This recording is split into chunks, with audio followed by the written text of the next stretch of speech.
If you're going to win a tournament ever at any level, if you're playing a 5-hole tournament or a major championship, you have to beat people. You have to beat people and you have to learn how to do that.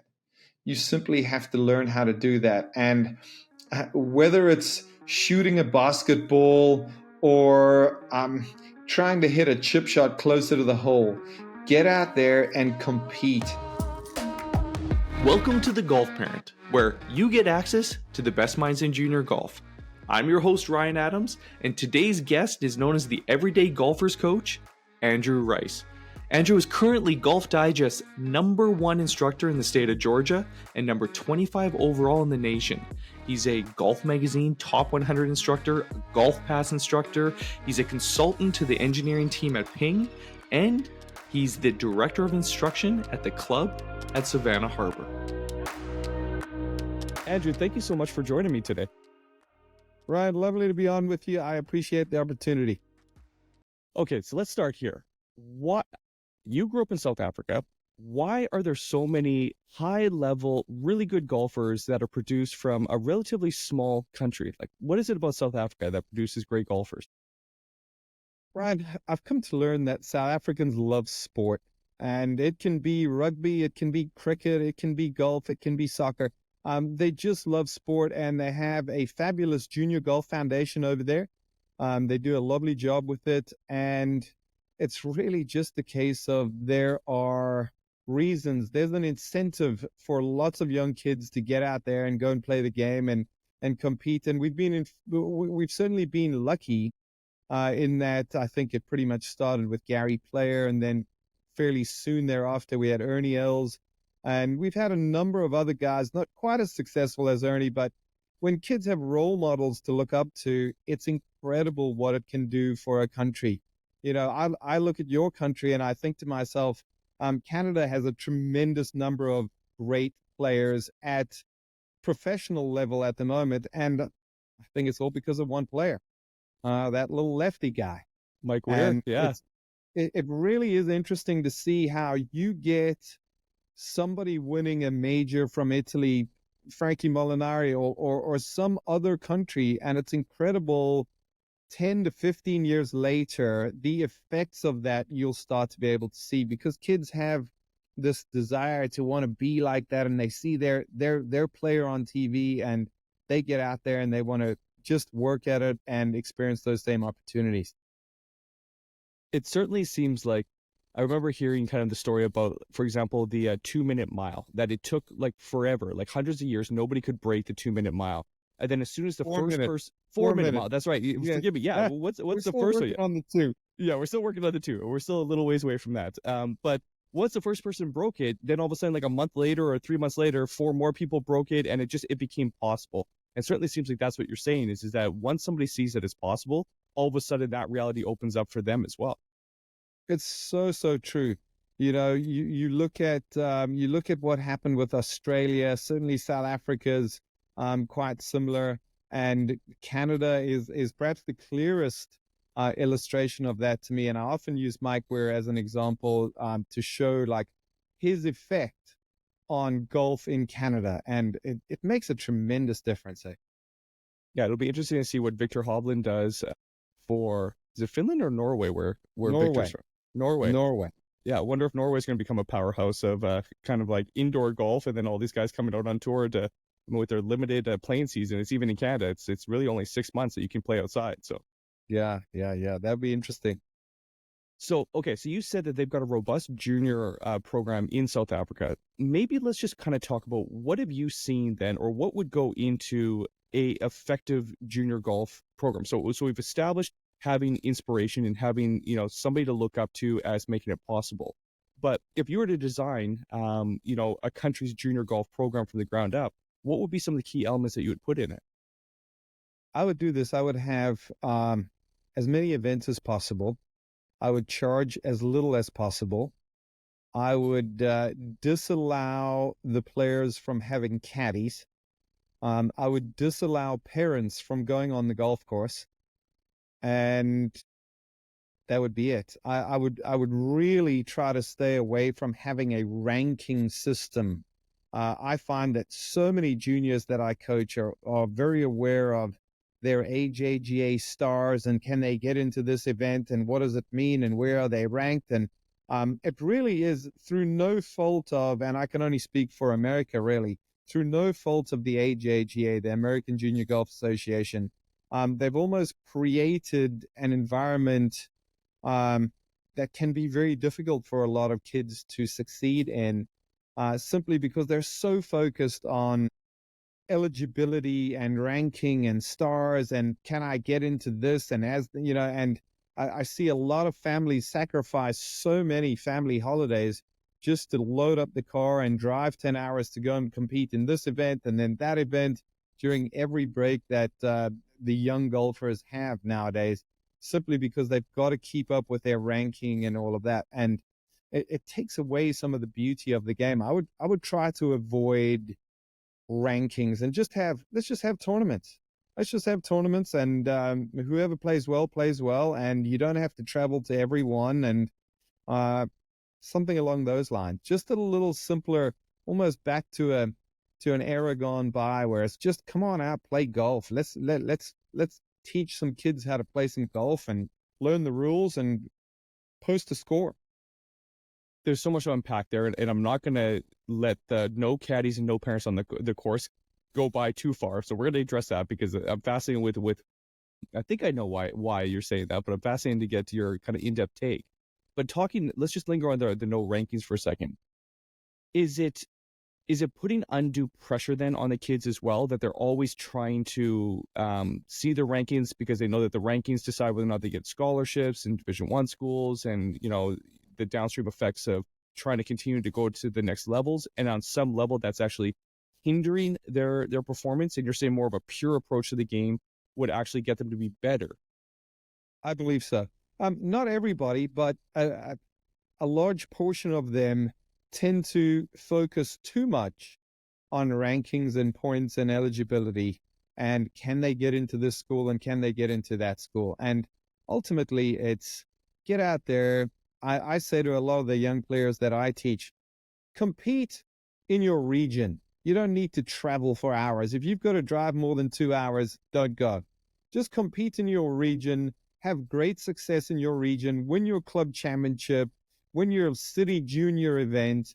And I'll tell you what, college coaches are going to come calling. And when you're in college, you don't have to play at the greatest Division I school. Just go and play college golf and keep getting better, have success, and you never know what'll happen. Love that. Okay, so now let's talk about the no caddies first. Why? And oftentimes the caddies would be parents, I'm assuming, as well. So like maybe we can lump those together. Why do you think that it's important for kids to just get out there on their own and play their own game as opposed to relying on a caddy or a parent? Ryan, a number of years ago, I was coaching at a junior golf academy in Florida. Famous name, everyone's heard it. And myself and a fellow coach were invited. Two of the girls that we taught at the time were invited to. We were invited to be their caddies because the girls had qualified for the U.S. Junior.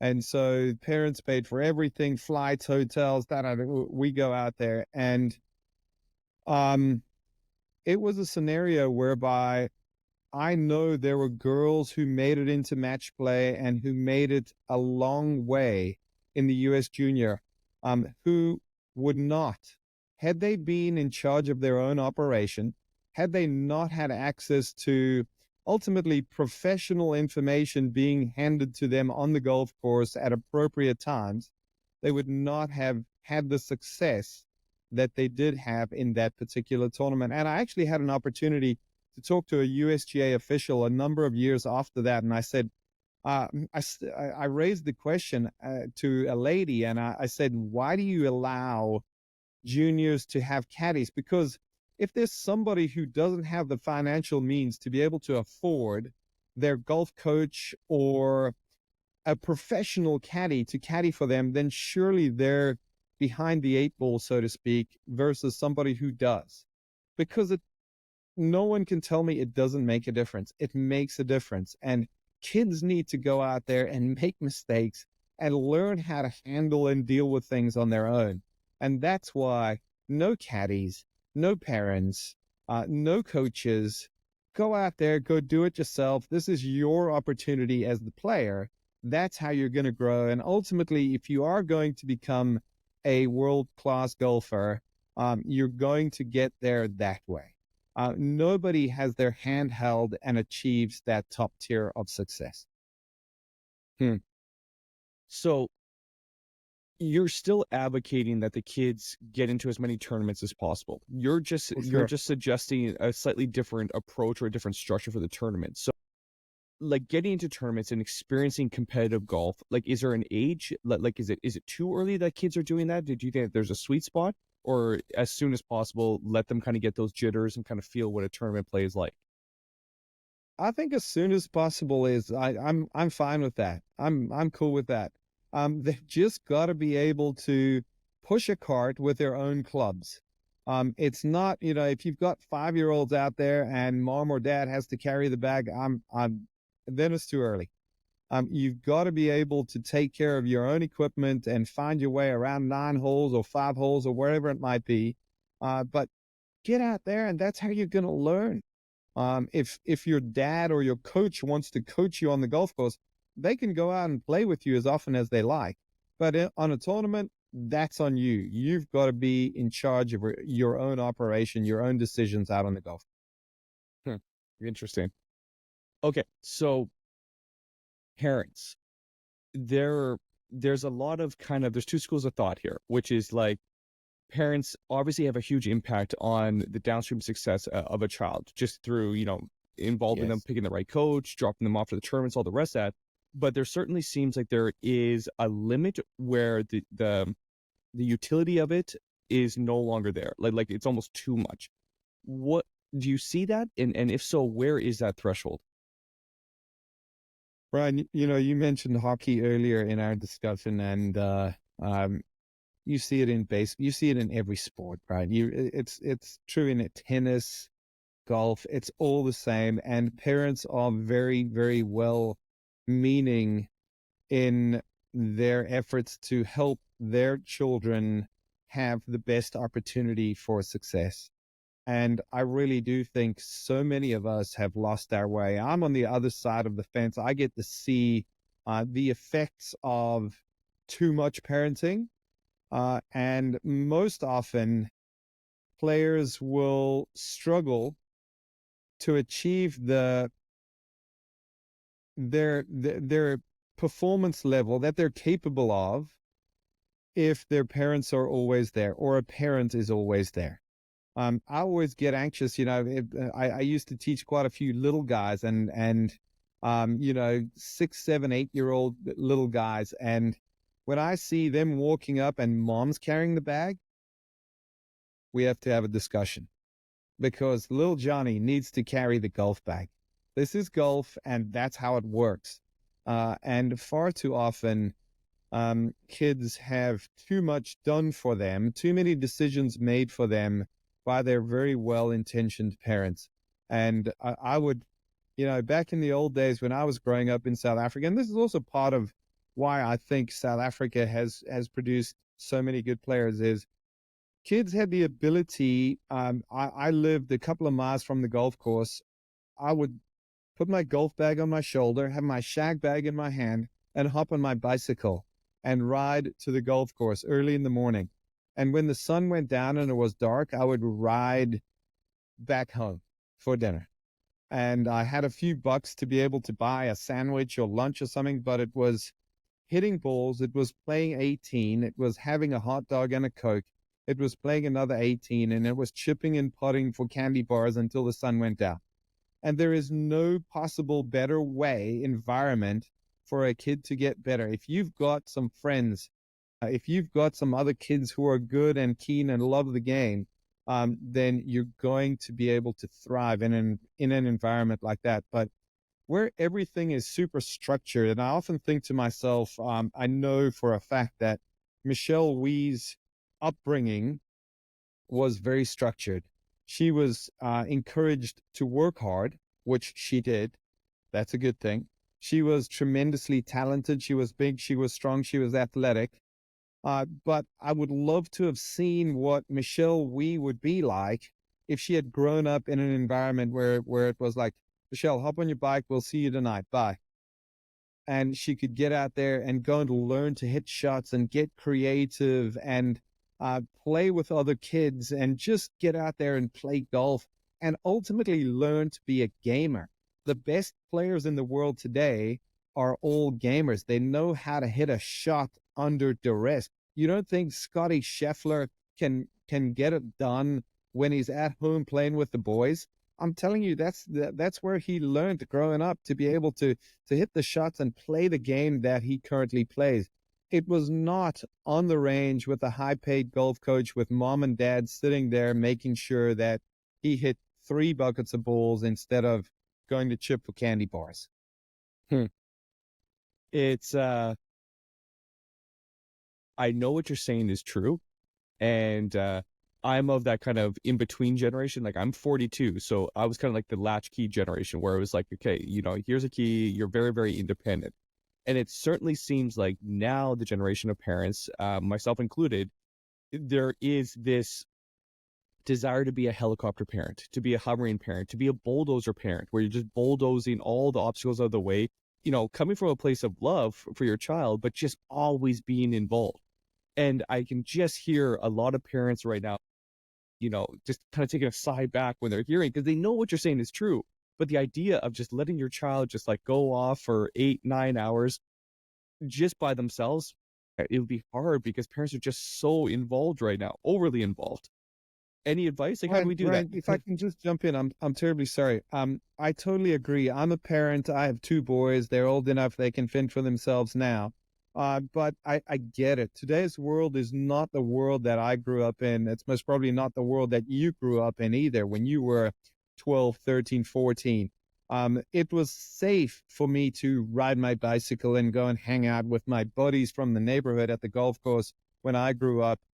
It wasn't another thing that we have working against us is all these golf club, country club communities. It's not like little Johnny can invite little Joey over to come hang out for the day with him because little Joey's not a member and Joey's parents are not a member. And that makes things more difficult nowadays. I hear your concerns and I understand the parents' concerns, but you can still, during the summer holidays, you can drop the young golfer off at the golf course and say, here's $10, get yourself some lunch, buy yourself a water, and I'll pick you up at night. The best scenario would be if they've got a handful of other golfers their age who they're friendly with, who they can go and play with, who they can chip and putt with, who they can compete against. It's possible, it's doable. I think far too many people are way too present when it comes to the learning and growth required to be able to play top tier golf. 100%. Okay, so let's. I like this thought experiment because I'm kind of curious to see what you would value them. So let's just say there is a summer where little Timmy and little Sally and maybe 100 other Timmy and Sallys are being dropped off at the course, and you get an opportunity to kind of just rover around and watch them for the summer, hit balls, play 18 holes. At the end of the summer, if I was to ask you, okay, Andrew, if you were to be a betting man and you were to choose, let's just say maybe 10 boys and 10 girls out of the 100 of each, who have the best chance of moving on to the next level, be that collegiate Division 1 or even going pro, what would you be looking for to kind of make your assessment? What specific, like technical, mental, like what would be the key things that you're looking for to kind of decide whether or not, that child's got the best chance? Right. I once was invited to help the coaching staff at the University of Arkansas. And the NCAA had very strict rules at the time that stated that I was not allowed to communicate or instruct as an outside coach, I wasn't allowed to instruct or communicate with any of the players.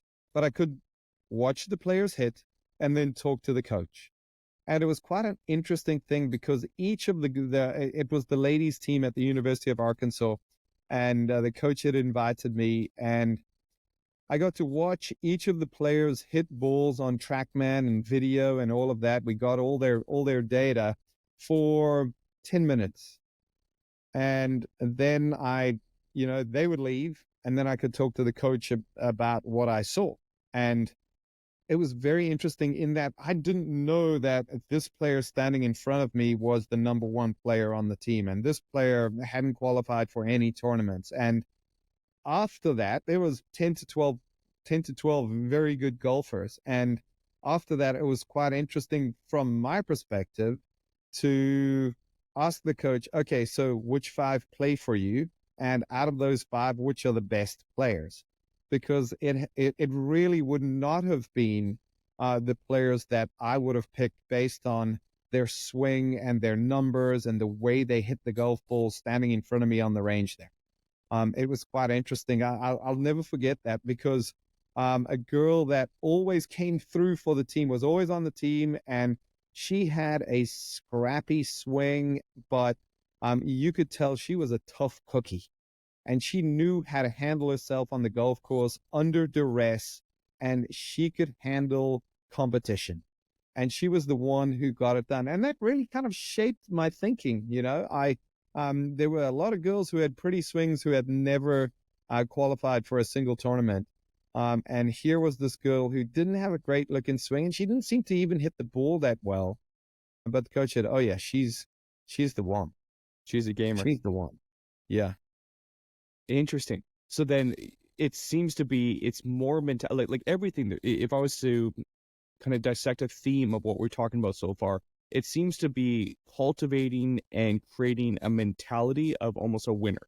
And that comes through this kind of independent inner confidence and willingness, which can only come through perseverance and grit and actually being there, tried and tested yourself, to know that at the end of the day, you can do it because you're not relying on anybody. You can do it, and creating a little bit of that scrappy mentality of being a winner at tournament golf, to be like, I can do this under pressure. Bingo.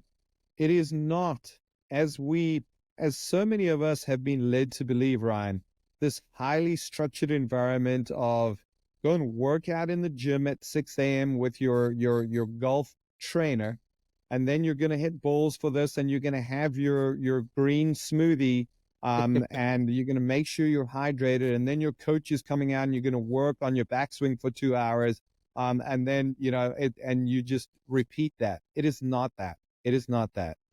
Kids, I have a saying, a mantra that I use when I teach young players, and that is, get them to love it first, and they'll come back to learn it later. And I see a lot of parents kind of making the mistake of flipping that around, trying to teach their kids how to grip. They don't even know how to hit a golf ball yet, but they're teaching them the grip. Do you know how boring that is? To learn how to hold on to this utensil that you don't even know how to use. Give them a club, let them love it. If they're done, get away from the golf course. If they just want to drive the golf cart, let them drive the golf cart. If they want to have a snack and a drink and skip a few holes, that's good. That's fine. But they must love it in order for them to truly come back, to do it enough so that they can learn it. Let's not put the learning before the love. It must go the other way around. And so many of us are under the false impression that it's got to be all about this learning. You've got to love the game. And once you love the game, you'll find a way to make it work. You'll find a way to hit that golf ball. You will learn to make it work. And I think young golfers today are overstructured, overcoached, and they don't have enough independence, and they don't have enough opportunity to get out there and mix it up with friends and play for $5. I think that's a great environment for any kid to learn how to play golf well. There's so much truth in what you just said, and I can feel a collective sigh out by the audience to be like, because yes, it is certainly seemed like it's being too, I don't want to say the word institutionalized, because I don't think that's the right word, but it's too structured, it's too much pressure, and just to let the kids go and be kids and fall in love with the game, love the game first and then learn it later. Yeah. Love that. Okay, so let's assume then that we've got a kid that's fallen in love with the game. And Yes. now they're, let's just say, around 10 years old, 10 to 12-ish. What would be some key things that you would suggest that as a parent we can do to kind of help support? So now they're kind of getting to that age, and maybe I'm making that up. Like, is that the age that you think that a child should, like, there's two schools of thought here with specialization. Like, let the kid play as many sports as possible, let them specialize as late as possible in a sport. And then obviously the other side is like, hyper specialize as early as possible and, give yourself the best chance to get those 10,000 hours to be an expert. Maybe first let's start there. Where do you stand on how to develop that young kid and the athleticism? Brad, there are examples on both sides of that coin. Very specialized golfers who've achieved top tier of success, and kids who played every different kind of sport and got to the same level. There is no one formula. I would lean towards, simply because I do believe you're going to create a more well-rounded human being. And ultimately, as parents, that is our job, first and foremost, to create great human beings, not necessarily great golfers. But I would lean towards the social and movement dynamic that comes with playing multiple sports. I would lean towards that end of the spectrum. And if they get to a point where, man, they really are starting to show some affection for the game, they're starting to show that they really can play, they do love it, they are interested in it, then we can, at around 13, 14, we can start to get them into, during the summertime, golf only. But during the school year, if they don't play a whole lot of golf, and they get to play some golf, obviously, but they've got basketball and they've got baseball and hockey, and they're doing some different things, I'm fine with that.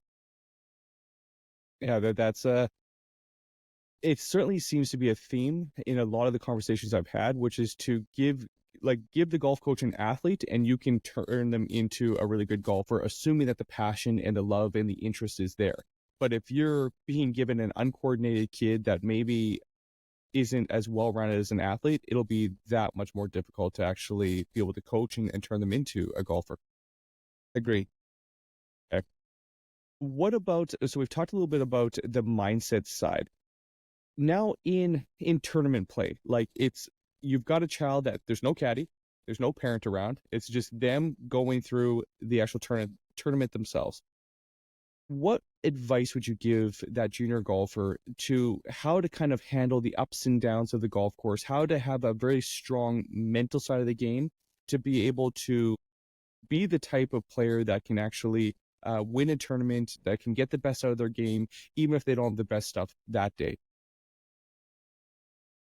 If you're going to win a tournament ever at any level, if you're playing a 5-hole tournament or a major championship, you have to beat people. You have to beat people, and you have to learn how to do that. You simply have to learn how to do that. And whether it's shooting a basketball or trying to hit a chip shot closer to the hole, get out there and compete as a young person.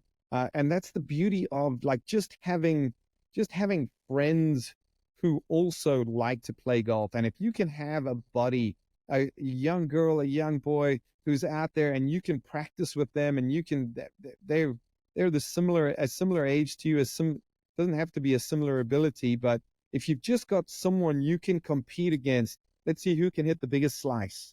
Let's see who can make the most 3-footers in a row.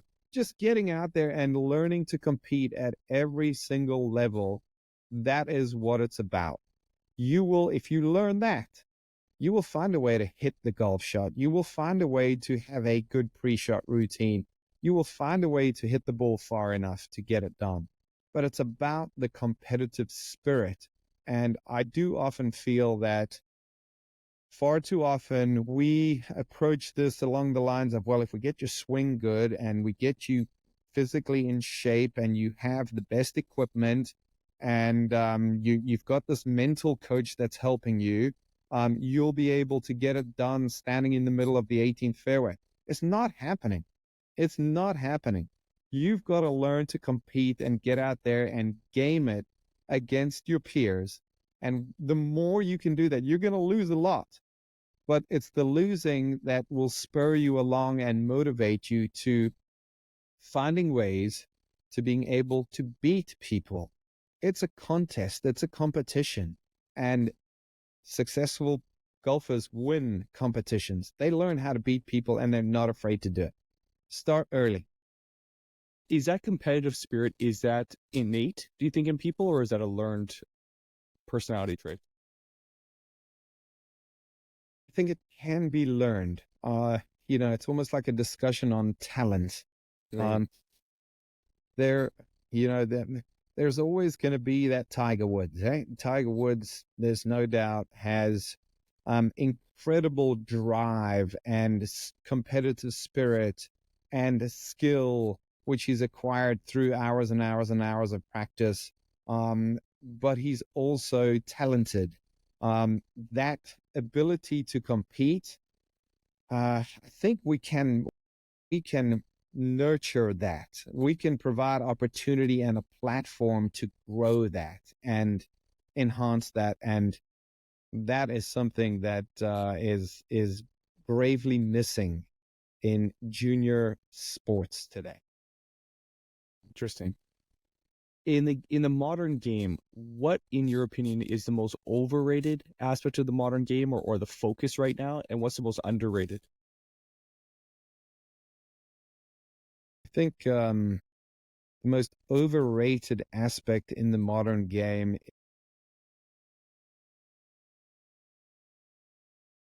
I'm going to get in trouble here, but I'm going to say I it love it. anyway. It is putting and short game, Ryan.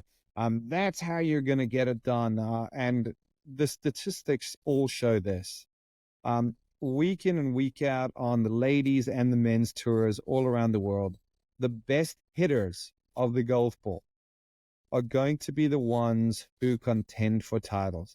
It's the best short gamers from the very select group that hit it the best that are going to win that particular week. And putting, the old golf saying, you drive for show and putt for dough, is largely incorrect. It's not to say that putting in short game isn't important, but if you want to really start to beat people and you want to start to get better at golf, get out there and go and hit the ball well. Go and hit the ball far and go and hit the ball well. And if you do that, golf gets a lot easier. Golf gets a lot easier, and you're not going to have to rely as much on your short game. You're not going to have to rely as much on your putting. But really, if I were to even go more refined than my very broad answer that I've just given you, I would say putting versus driving. Driving carries a ton of weight. I believe the driver to be the most important club in the bag. And, people will say, well, Andrew, but I'm using my putter like 32 times around. Well, 12 of the times you're tapping in a 2-footer or less. You're going to make those anyway.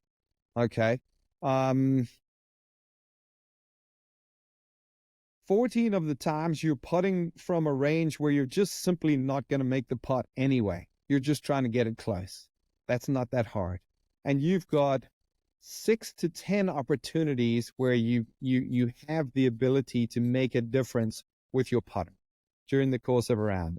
There really are not a lot of putts where we are not expecting to make it, or we know we're going to make it. And it's those putts where we can separate ourselves with the putter and get our strokes gained putting to really bump up.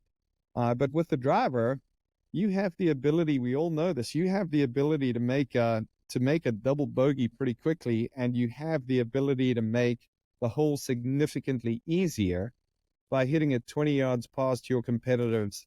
And you can make the hole a lot easier by hitting some nice drivers down there. Driver carries a lot of weight, putting not as much as we like to think.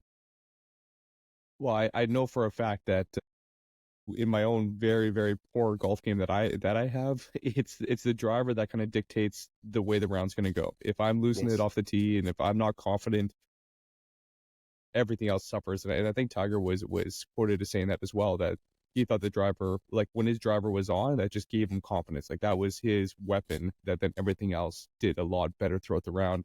And you're kind of like letting everybody know that you're here and that you can, that they're going to have to contend with you because you can hit it farther and straighter than they can. For sure. Ryan, another thing I just want to touch on is if we're talking, and we are talking junior golf, I love junior golf. It's almost like golf in its purest form, 100%. hopefully. It has the ability to be golf in its purest form. And there are a lot of, and I see this particularly in the boys' side of the game. There are a lot of 14-year-old boys who weigh 88 pounds competing against 14-year-old boys who weigh 188 pounds. And I just want to send a message to the parents of 14-year-old boys and 14-year-old boys, should they be listening. It is this: keep at, learn how to play golf properly. Learn how to hit the ball. Strive to get longer each and every day. At some point, by the time these 14-year-old boys are 18, 19, everybody's going to hit it over 300 yards. Everybody. And if you can learn and teach yourself how to compete with those big kids, they're the same age as you, but you've got to learn to compete. They hit it 80 yards past you. You're learning how to play golf properly. You're learning how to compete against Goliath. Stick with it, stay the course, keep at it. Eventually, everybody's going to hit it far. And that 88-pound 14-year-old, eventually you're going to drive it 300 yards. Just keep at it. Keep plugging away. You're going to teach yourself how to play golf properly. And you know what happens when you both start hitting it 300 yards? No contest. Because you've developed that dog mentality, that grit, that perseverance, that craftiness and creativity of how to still compete, despite the fact that you're significantly shorter off the tee. Yes, yes. And I would much rather be the best 24-year-old golfer on the planet than the best 14-year-old golfer on the planet. And I think that ties nicely back to what you said initially, which is like not get so hung up on the ratings. Don't get so hung up on where you sit as a 6-year-old, 16-year-old, wherever it might be. Continue to foster a love for the game, play the game from a kind of a pure place, and try and peak at 24. Totally. Much better place to peak. What are we missing here, Andrew? We've talked about so much. We've dissected so much. Like, what aspect from maybe a parent's point of view or from the junior's point of view do you think is important to kind of give them the best chance to succeed on this journey of golf that they're on? Ryan, a quick little story. When I was in college, I played Division I college golf. I did quite well when I was in college. I was a second-team All-American.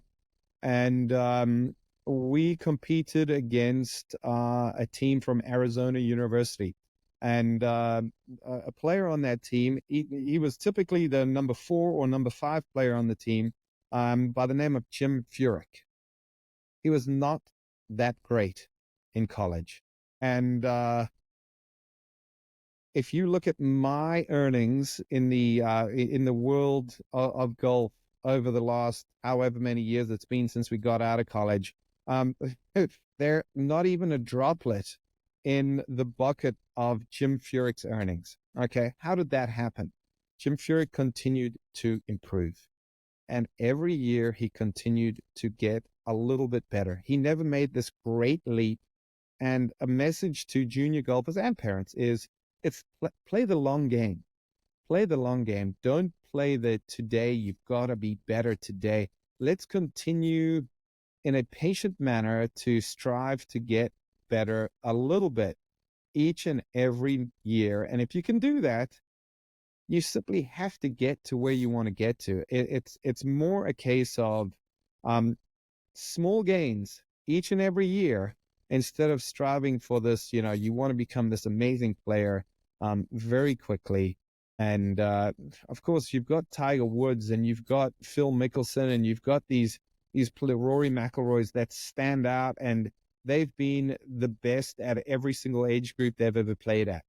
The vast majority of people are not that. I think someone told me once, they said, did you realize that for the entire planet, there are 8 to 10 golfers that make it that will play on some professional tour.